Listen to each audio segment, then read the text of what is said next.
Pakistan cricket team کے سابق all rounder Abdul Razzaq نے کہا کہ کراچی کنگ کے بلے باز شعیب ملک اپنے لیے کھیلا۔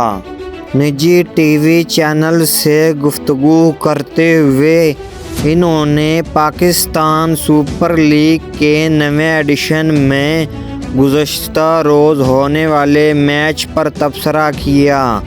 ملتان اور کراچی کے میچ سے متعلق انہوں نے کہا کہ کراچی کنگ کے 1-2 بیٹر کے بعد بیٹنگ ختم ہو جاتی ہے۔ عبدالرزاق کا کہنا تھا کہ شعیب ملک نے اپنے لیے اچھا کھیلا، ٹیم کے لیے نہیں۔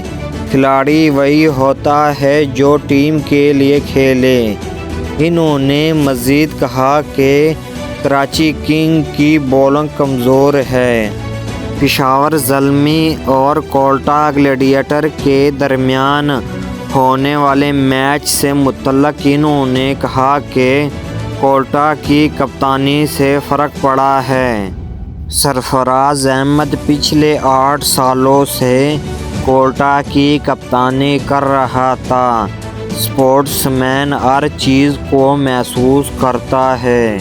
سابق کرکٹر نے کہا کہ روسو کو کوئٹہ گلیڈیٹر کا نیا کپتان بنایا گیا، وہ بہت ٹھنڈا ہے۔